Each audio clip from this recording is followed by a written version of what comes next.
Apalagi kemarin teman-teman Forum Umat Islam di bawah Ustadz Al-Khattat dan juga teman-teman dari Front Pembela Islam itu betul-betul digoreng. Di Abdullah Gimnastiar, seorang ulama muda yang akhirnya namanya tenggelam. Tapi kita lihat, Agim baru punya istri 2 saja, tingkat permusuhan ibu-ibu resisten betul. Tapi ketika Eyang Subur yang bininya 8, ibu-ibu diem aja.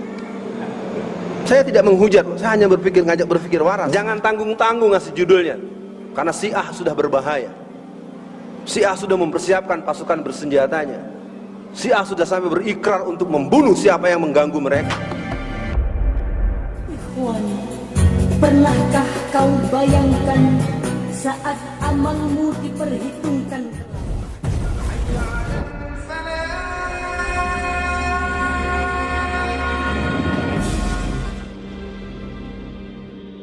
Ketika dia melihat bagaimana penguasaan tanah jalur Tangerang saja, Banten itu sedang diproyeksi Provinsi Kristen Tangerang Raya. Dari ujung Pamulang sampai batas Tanjung Kait Tangerang Utara, 84% sertifikat tanah sudah di tangan para pendeta dan Cina Kristen. Pengembangan daripada yang namanya 3 kota emas, segitiga emas, 4 kota berlian, 5 kota intan, itu bersebar daripada Tangerang, kemudian bersebar ke Bogor, ke Depok, termasuk Cibubur kita di sini. Gerakan Kristen begitu punya skema. Menghadapi pemilu 2014, mereka menyiapkan 150.000 gereja baru. Lalu kita ngapain? Berantem terus. Yang ini enggak Islami, ini enggak nyunah, ini bid'ah, ini segala macam. Saya ingin ingatkan, tolong, kondisi kita memang tidak ideal. Saya himbau kawan-kawan, mungkin pada malam ini saya hanya ingin mengatakan penyesatan berita ini sangat banyak. Kasus lain misalnya kita lihat Ciketing, tadi belum saya tuntaskan. Di Ciketing itu ada kasus pendeta ditusuk perutnya dengan pisau. Apa yang saya katakan dalam ceramah saya malam ini? Pendeta itu perutnya ditusuk dengan pisau oleh anaknya sendiri. Dalam kajian intelijen itu disebut viktimisasi. Cetek. Nah, karena kita terus menerus hanya baca koran, lihat televisi, hanya menonton berdasarkan rekomendasi dan responsi akibat, kita tidak pernah diajak secara logika klausul, secara konsideran ada apa sebenarnya sebelumnya. Kita telah terbiasa merespon sesuatu hanya dalam bentuk akibat, tidak pernah mengetahui sebab. Contoh yang paling sangat anyar adalah terorisasi.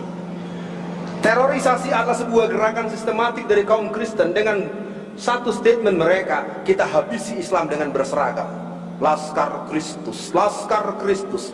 Densus 88 merupakan bentukan daripada Juris Mere, Golose, dan kelompok-kelompok tentara-tentara, maksud saya polisi-polisi petinggi Kristen. Namun disayangkan polisi-polisi Islam tidak berani bicara. Itulah watak birokrat, watak aparat muslim. Kalau lagi punya jabatan, pura-pura nggak kenal. Kita kalau udah begini baru ke masjid. Kalau udah begini nih, mana Pak Jenderal mau sholat? Dulu lu punya jabatan jenderal kagak belain Islam. Giliran pensiun lu baru ke masjid. Bapak, Ibu mungkin biar kenal dengan saya. Saya ini Alfian, anak Tenabang.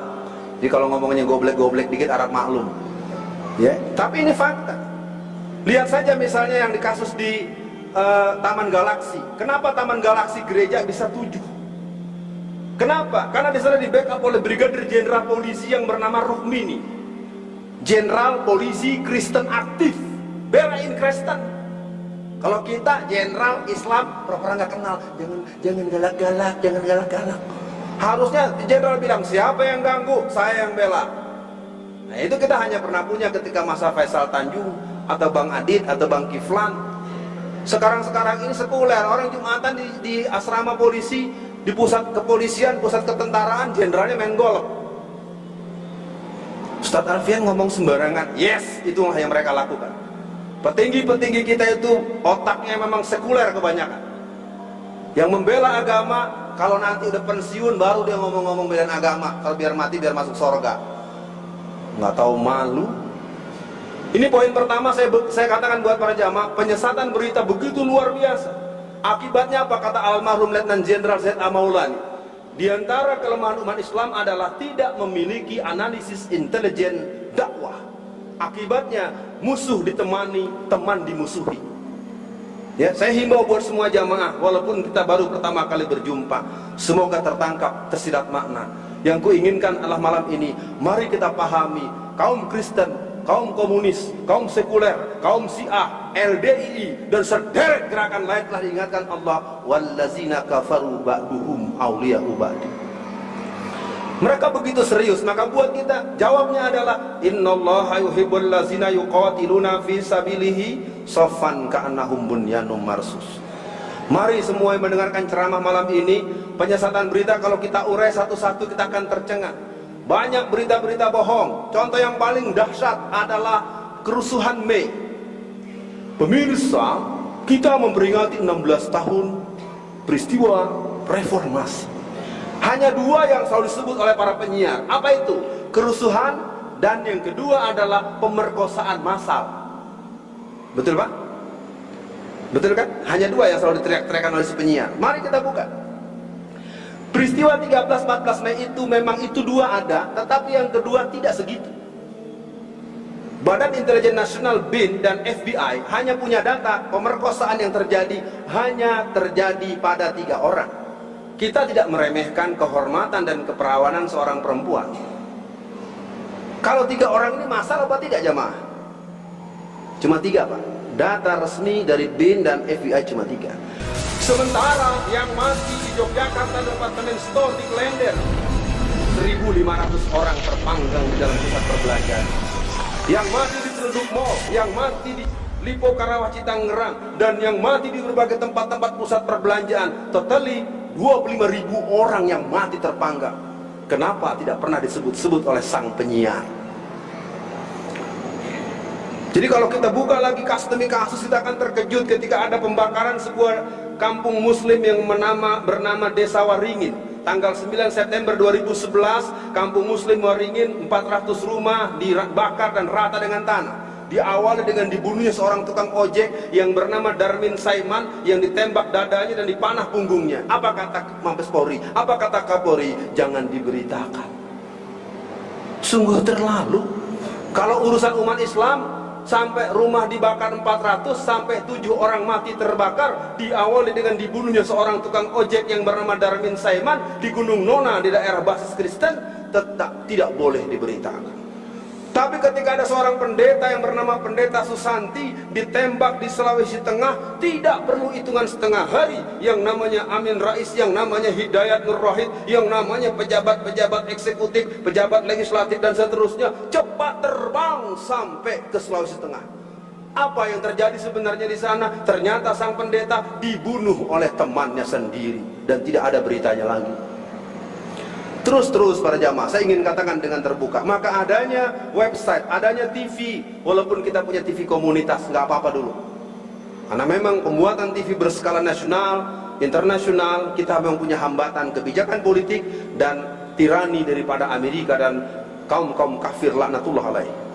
Ini poin pertama, mudah-mudahan tidak terlalu lama. Masih boleh terus? Baru 1. Yang kedua, fenomena remaja Indonesia. Saya coba manfaatkan 5 menit, mudah-mudahan bisa saya terangkan. Kalau Bapak Ibu terlalu percaya anak kita ada di pesantren, anak kita di sekolah Islamic boarding school, saya hanya mohon lakukan pemeriksaan tingkat lapis ke-17. Ketika rombongan polisi itu membawa surat tugas untuk menangkap seorang anak SMK negeri di Jakarta ini. Ditengarai dalam surat penangkapan itu, anak itu adalah seorang germo, seorang mucikari.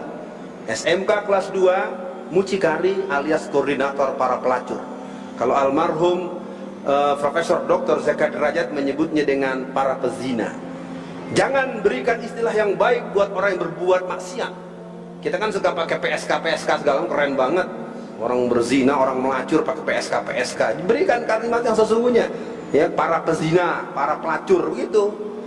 Ya. Apa yang terjadi ketika polisi datang? Ayahnya marah. Karena anak gadisnya itu kalau di rumah itu betul-betul antagonis. Di rumah itu selalu menggunakan jilbab panjang alias kadang-kadang pakai mukena buat sholat, dan selalu menggenggam Quran. Ketika polisi datang membawa surat untuk menangkap, maka si anak itu begitu sangat percaya diri akan terjadi over atau proteksi yang luar biasa dari ayahnya. Marah bapaknya sama polisi. Polisi, Anda salah bawa surat. Lihat tuh anak saya. solehat gitu, anak pengajian pak, nggak mungkin. Maaf Bapak, saya bawa surat ini mesti bukan sembarang dibuat. Ini surat hasil investigasi dan laporan-laporan yang kami buat dalam pola-pola penelusuran kasus. Boleh kami bicara dengan anak Bapak? Adek, mohon maaf, Bapak polisi mau tanya. Dia tanyakan pertama nomor telepon yang memang dimiliki sebagai nama teman-temannya. Para jamaah perlu tahu di Jakarta ini menurut catatan Dinas Kesehatan, Dinas Sosial dan beberapa para pemerhati patologi sosial yang cukup serius, tidak kurang dari 20 sampai 200 ribu remaja putri kita yang memang terbiasa menjadi pelacur pelajar atau pelacur kampus. Istilahnya ayam kampus. Disayang orang-orang tua banyak dikelabui dengan penampilan fisikly mereka. Jadi ketika nomor telepon ditanya, dia menolak, dia melengos. Ketika ditunjukkan foto satu-satu, dia nggak mau jawab. Ketika ditunjukkan foto dia yang sedang mengantarkan temannya ke sebuah hotel, baru pucet. Bapaknya anak itu baru diborgol, baru dibawa ke kantor polisi. Dari dua hal ini saya katakan para jamaah semua, penyebabnya bukan kita ingin memarahi mereka. Mereka dirusak dari awal dengan injeksi vaksinasi dan imunisasi.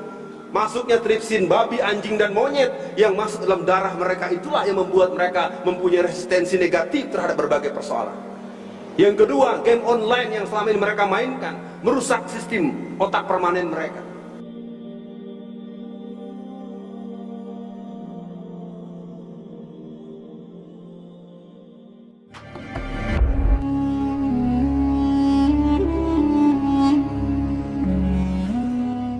La ilaha illallah Muhammadun Rasulullah alaihi salatullah wa alihi wal ahibba